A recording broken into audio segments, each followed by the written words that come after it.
Alright, so when talking about parabola, we're talking about things that look like this. Okay, so I want you to copy that.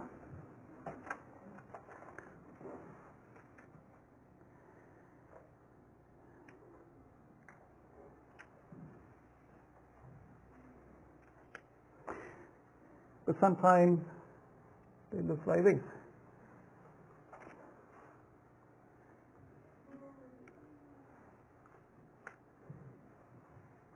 If you have a picture that looks like this, we're going to say that it's concave up, concave up.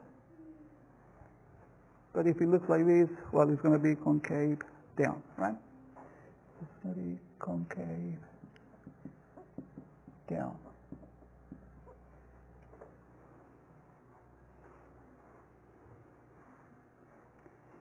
And in some other courses, you know, in extension 2, and then if you go to uni, then sometime they're going to look like this. Yeah, thank you. Okay, so sometime we're going to rotate the parabola. Okay, so in here we have this parabola, you know, open up, and this parabola is open down. But sometimes we can also rotate the parabola. Okay, every time that you do something like this, you're going to have a different equation. Okay, but it's just a variation of the original ones. It's something that you will learn very, very quickly. Another important thing, when you have a parabola, you can see the this picture is very symmetrical to a line that we call exactly that. So we call this the line of symmetry, or axis of symmetry.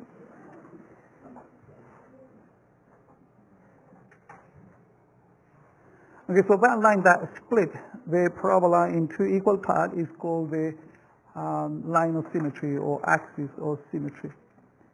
Okay, so we're going to put axis of symmetry.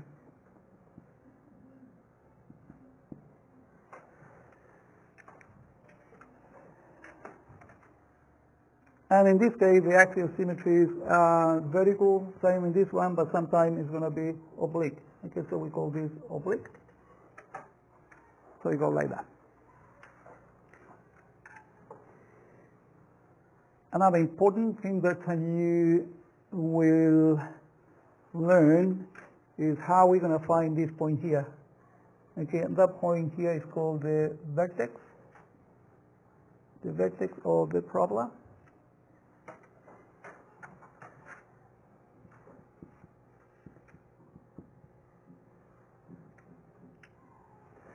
So that is the vertex.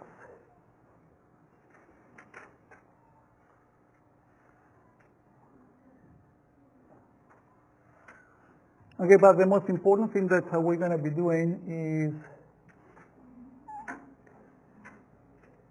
using the number plane. Okay, because when you put this on a number plane, then we can derive the equation. We can do a lot of stuff. All right. So we're going to go from here, and we're going to introduce the number plane, and you know how the number plane looks like.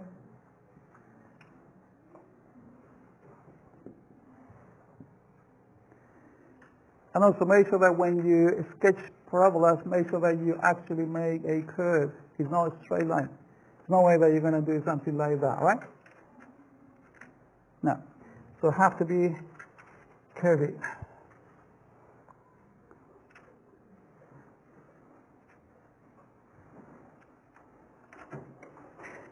Now, the simplest parabola that you're going to be dealing with is this one. So it looks like this. Go like this and pass it through the origin. And that parabola has, you know, the simplest equation. Okay, so this parabola is the simplest one. And this is the one that has the equation, y equals x squared. So whenever you see y equals x squared, you know that we're talking about a parabola. In fact, whenever you see an expression in which the higher power is 2, then you know that we're talking about, a parabola. Okay, so you're going to have something like this. And then this morning also I made the point that sometimes the parabola is going to go like this.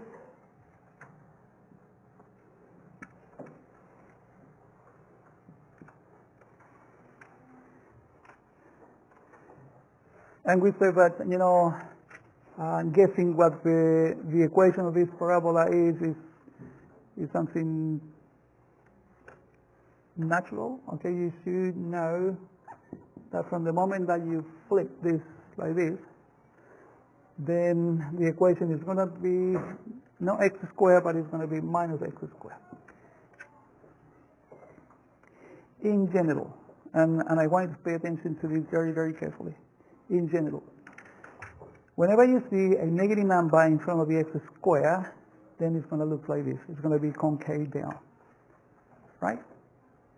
So here we're going to, if you want, you can put concave, just to emphasize, concave up. And this is going to be concave down. Concave down.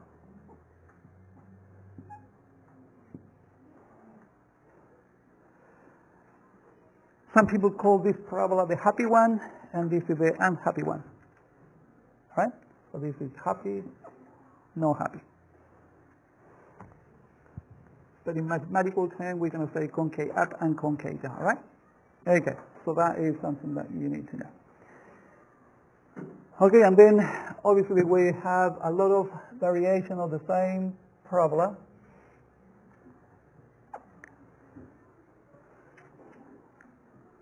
Sometimes, okay, I'm going to number this, so this is going to be number 1, number 2, number 3. Okay, sometimes we're going to have the parabola like this. It's going to move horizontally, and the vertex is going to be now there.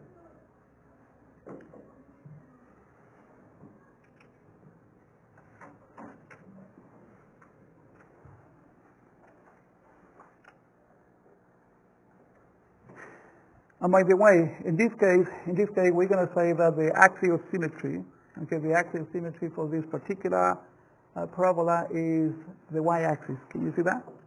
So the y-axis is the axial symmetry in this case.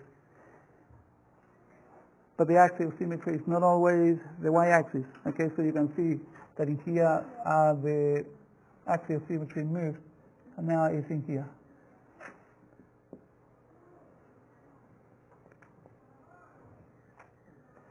All right, so that's where the axial symmetry is now.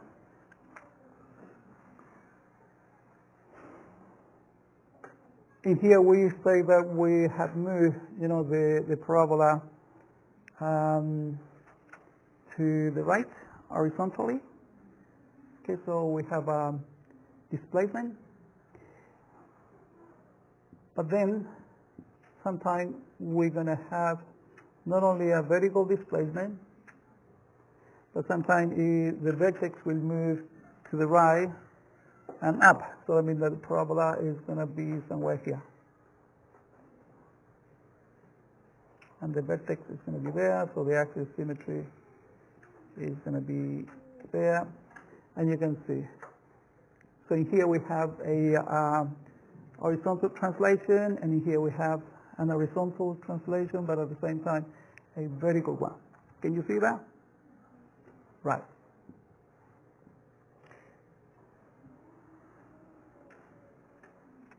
And same thing happens, if you have the parabola upside down.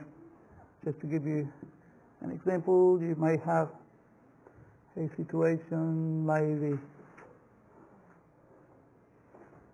Like that. Okay, so the parabola now is somewhere there. So the axial symmetry is there, and the vertex.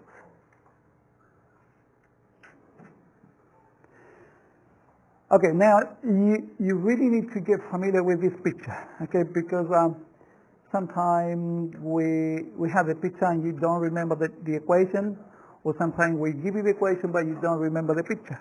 Okay, so you need to get familiar with this type of graph. Now, quadratic equation will help you very much to find a lot of things from here.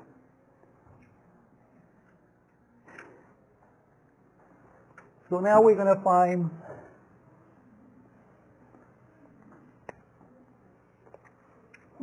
the reason why we do a quadratic equation, okay? So when sketching parabolas, we're going to say sketching parabolas,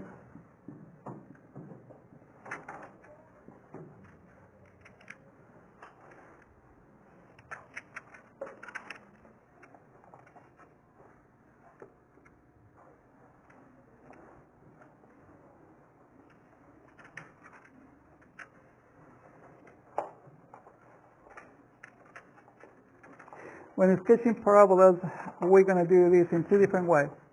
So I'm going to give you the equation, and then you're going to draw a table of values, and then you're going to do what you did with straight lines. So you're going to find the y value, you're going to plot the point, and then you're going to join them out. Okay, so that's going to be one way. That is a tedious way. But then we're going to have a more sophisticated way of doing this. Okay, so then you're going to be able to see the equation, and then you're going to see some special features coming from the equation, and then you will see, or you will say, well, this equation looks like this, so therefore the picture must look like whatever. All right? Okay.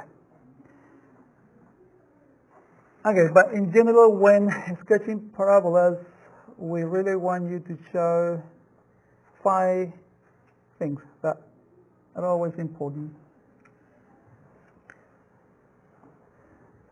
Okay, so there are 5 things that you're going to have to show all the time when sketching parabolas.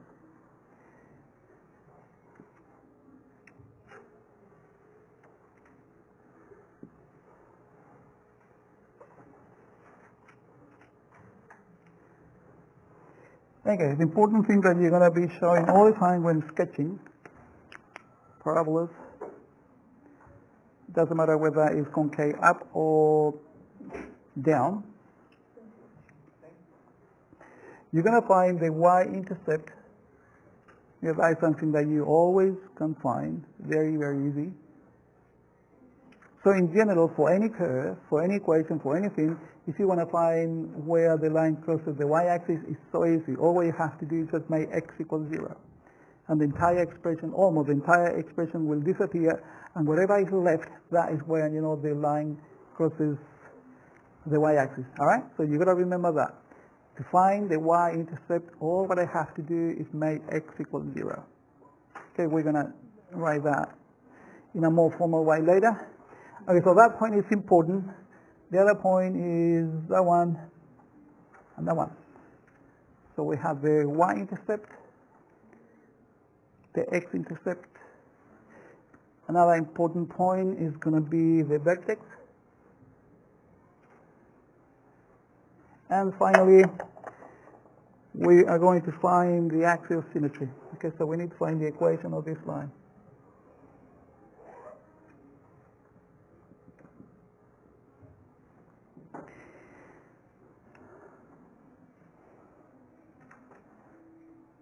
And believe it or not, by finding those 5 elements is going to be very easy. Okay, so if you want to find the answer for this, then you're going to have to make x equals 0. If you want to find these 2 points here, now I want you to pay attention. So if you want to find the point where the parabola crosses the x-axis, then you're going to have to solve a quadratic equation. Okay, so that is what I was saying before. So when you solve a quadratic equation, all what you're doing is finding these 2 points. That's all what you're doing. Finding the 2 points where, you know, the parabola crosses the x-axis. That is what you're doing, all right? Okay, and it's good that you know how to deal with quadratic equation. Hopefully you're going to remember how to do it. And if you remember, then it's going to be, you know, much easier. Okay, so 5 things. So we've got 1, 2, 3, 4, and the line of symmetry. That is 5 things that you're going to have to find all the time, right? Okay. Now we're going to do a little bit of revisions about equation, solve the quadratic equation, and then we're going to move from there.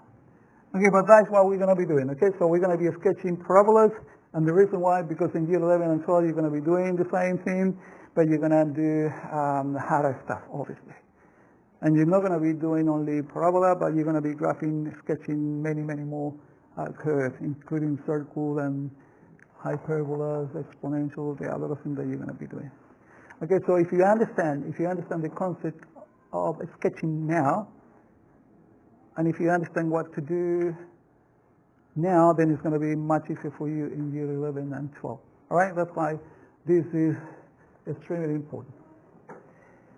Okay, so let's do a little bit of equation, and then we're going to come back to this. Okay, but I want you to keep in mind this picture. All right? Okay, so we're going to say quadratic equation,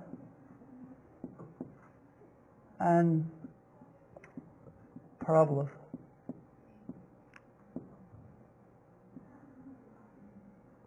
Okay, quadratic equation and parabolas.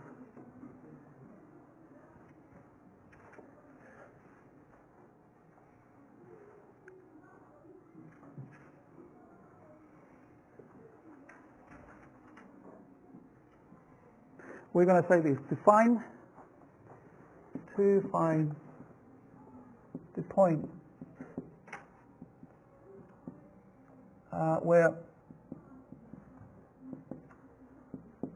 the parabola crosses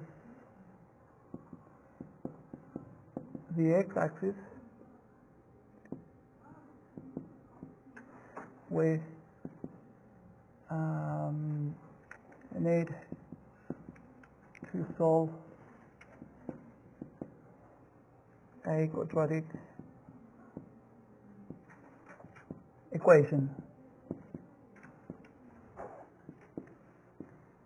Okay, so to find the point where the parabola crosses the x-axis, we need to solve a quadratic equation. All right?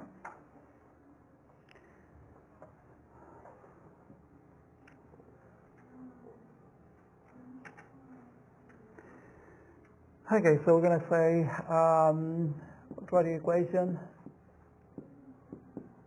equation, then in bracket review.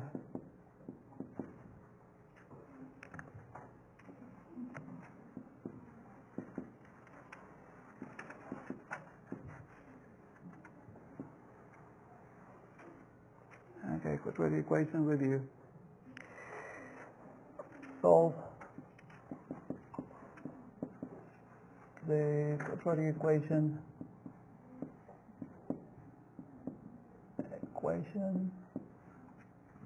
below by factorization.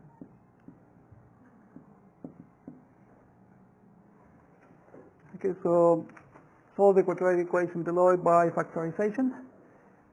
Number one.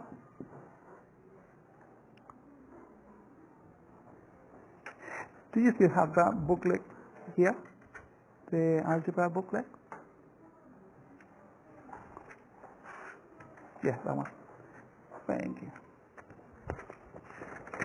Okay, so from this booklet, we're going to be redoing some of the equations that we did one day, okay, in order to refresh our memory. Okay, I want you to solve this equation.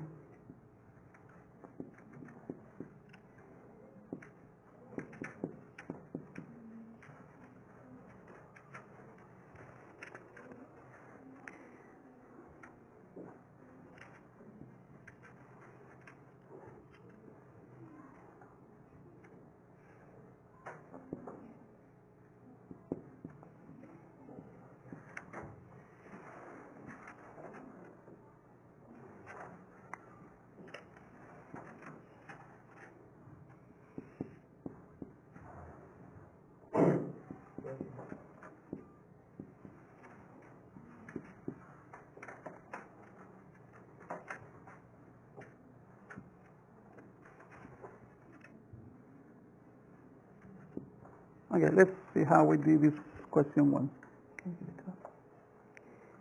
Thank you.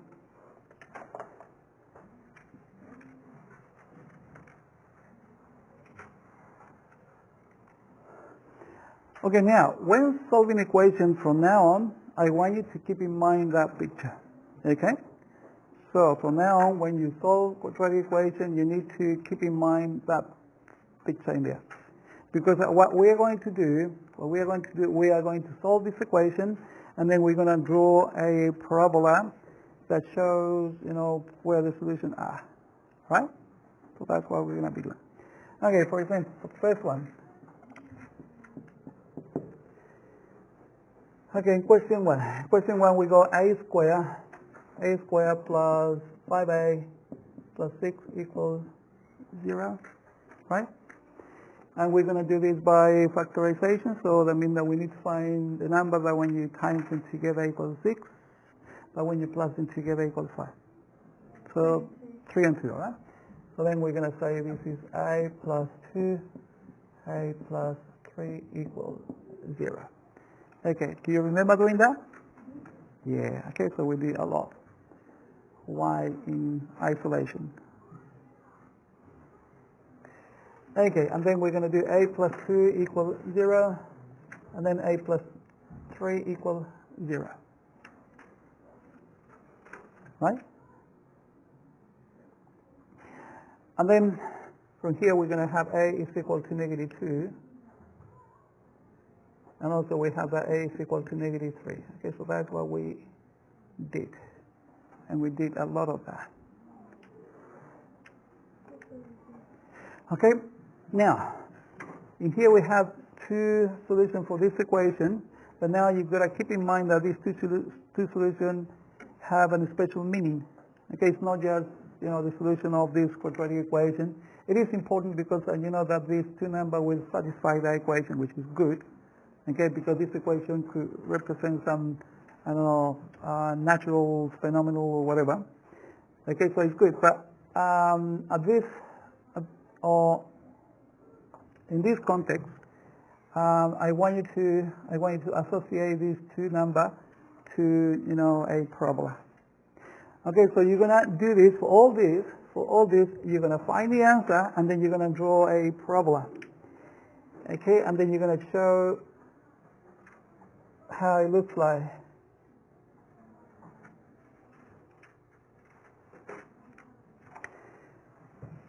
Okay, so in here we have a parabola that crosses the x-axis at -2 and -3. So it's not to scale. It's not to scale, but I really want to do it like that. So we have -3 and -2. And then this 2 point is simply the point where this parabola crosses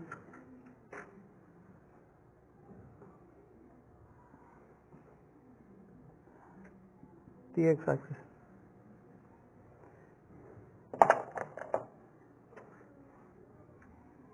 All right. Okay, so every time from now on, that's what you're going to do. Okay, so you're going to solve the equation, and then you're going to draw the picture. And in addition to that, what you're going to do, I want you to find the axial symmetry. And the axial symmetry is going through exactly halfway between -3 and -2. Okay, so if you want to find the axial symmetry, okay, the line, all what you have to do is add these two numbers. So you're going to do -3 plus -2 equal, and then divide by 2. Okay, that will give you exactly the point where, the axial symmetry is going through, right? Okay, so if you do that, what's going to be the answer?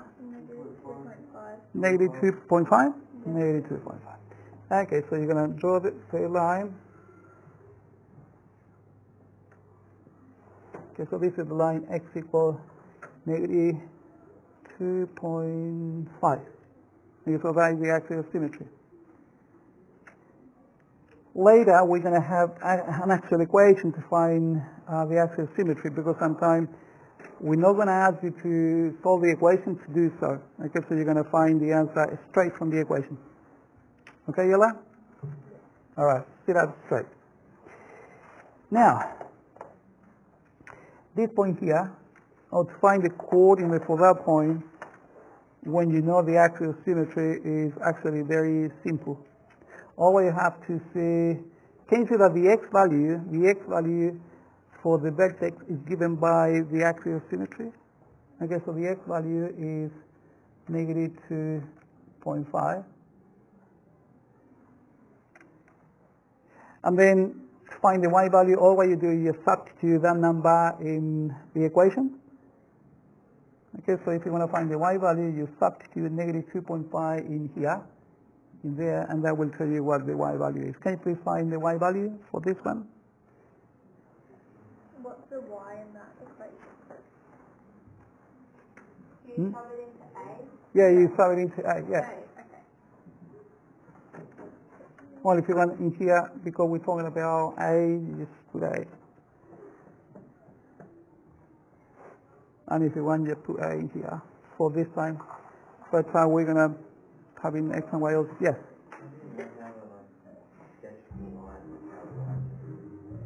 Well, it's given by these 2 points. Yeah, I know that, but you could do the points like that.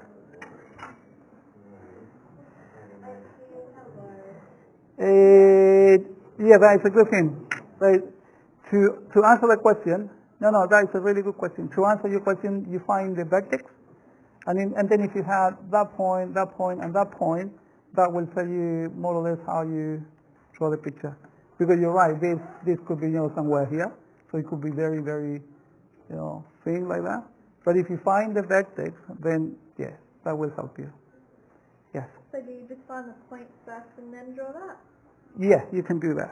Or you find the 3 point, so you find the 3 point, and then you draw the picture. Yeah.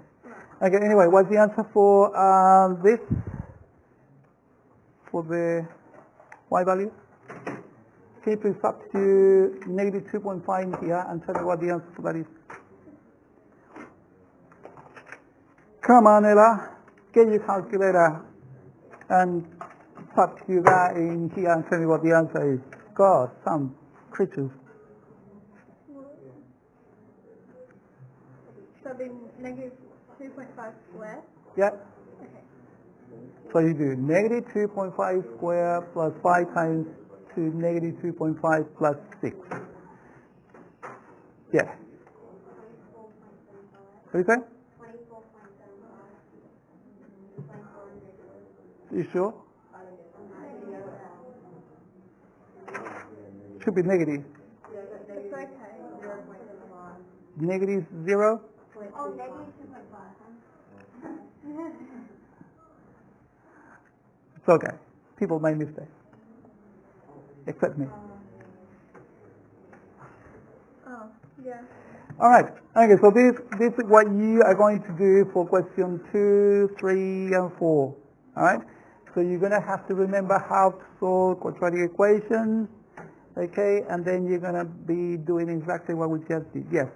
Without the vertex, how do we know if it's concave up or down? Yes, sir. Do you remember that I said to you, if you have a negative number in front of the square term, then it's concave down. Okay, but in here again, so that we have 1, it is positive or that. Okay? All right, can you please do question 2, 3, and 4?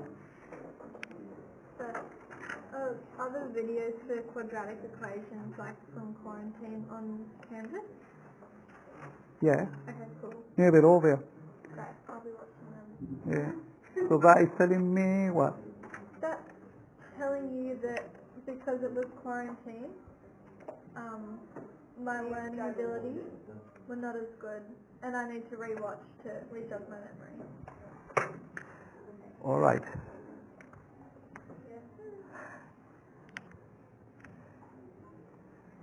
That was a very hard argument. What? How? No, it's true though. All right, okay.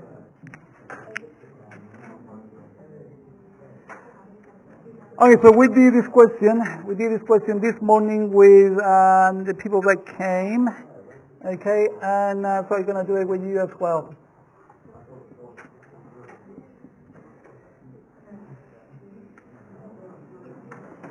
Okay, Emilia? You're going to help me. I don't know how to do this one. You do know. I can see that on your face. I don't know because we have this video survey. Damn right. All right.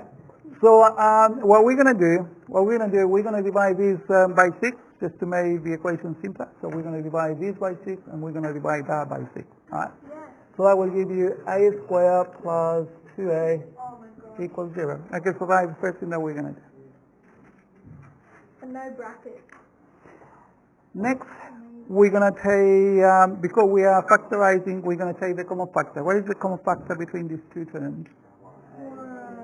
A. A. Okay, so we're going to say a outside your I plus 2 equals 0. Right? And then we know that from here we're going to have a equals 0, and then a plus 2 equals 0.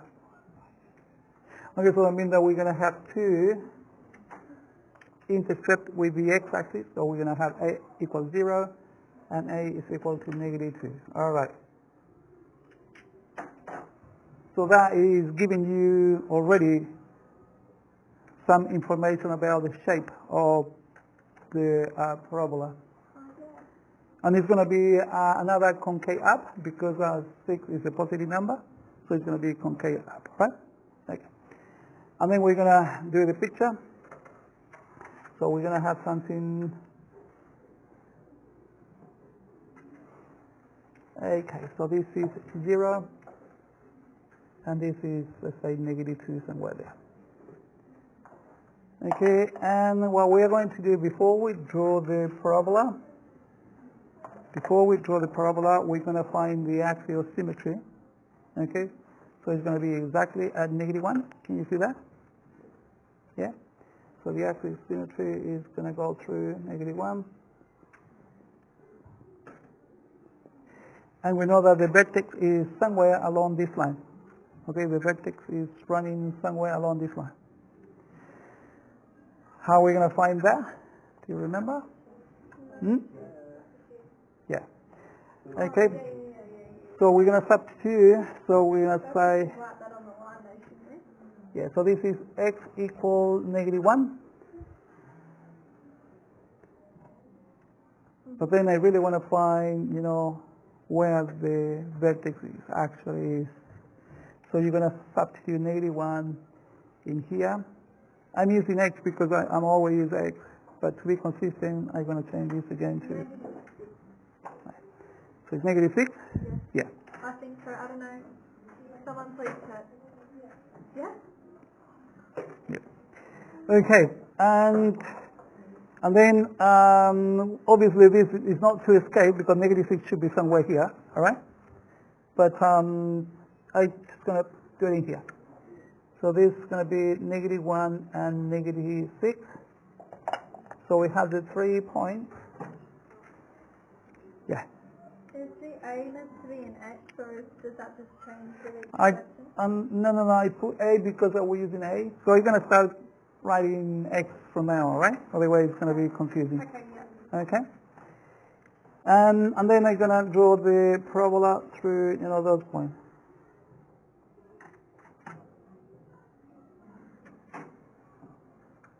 All right.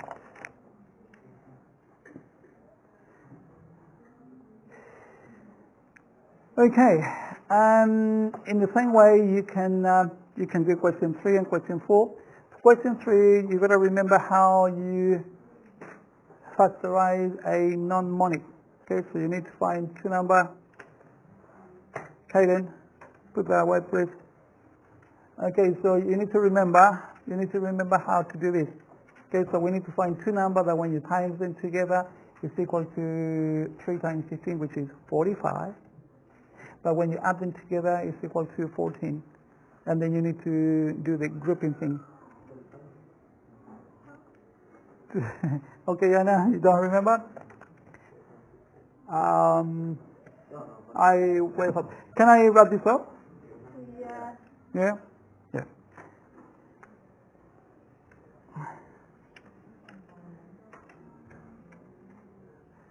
After showing you, you're going to remember everything. Yes. That's sure. Okay, question 3.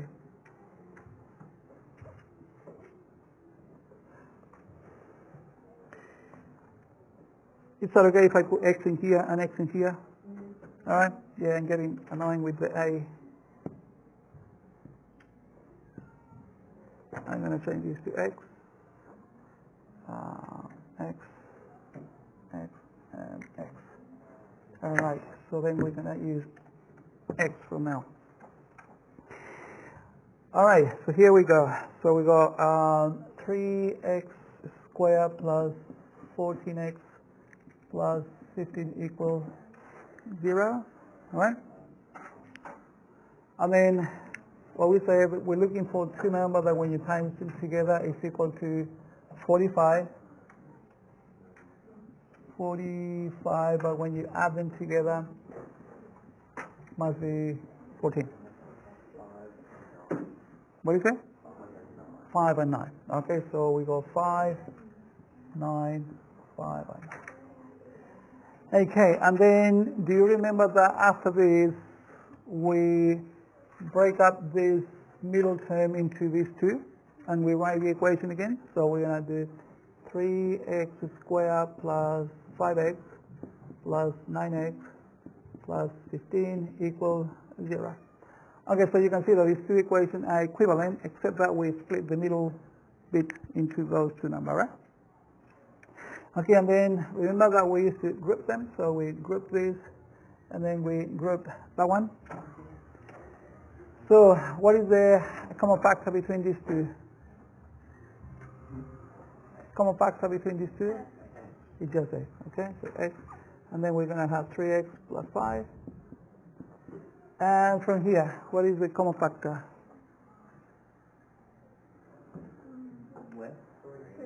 3. Okay, and then we're going to have 3x plus 5 equal 0. Remember that? Yeah. Okay, and then we're going to have x plus 3, 3x plus 5 equal to 0. And then we're going to have x plus 3 equals 0. And then 3x plus 5 equals 0. Okay, is it coming back now? Why did we go from 3 bracket 3x to 3x? No, the next one. Yeah, how did we get there? Sorry. From here to here? Yeah, sure. Yeah, can you do that in here? You got 3x plus 5, 3x plus 5. Oh. Okay, so that is the common factor, so we put the common factor here. And then what is left? X plus 3? Yeah, so we're x plus 3 with this plus this, and then the other bracket. Okay,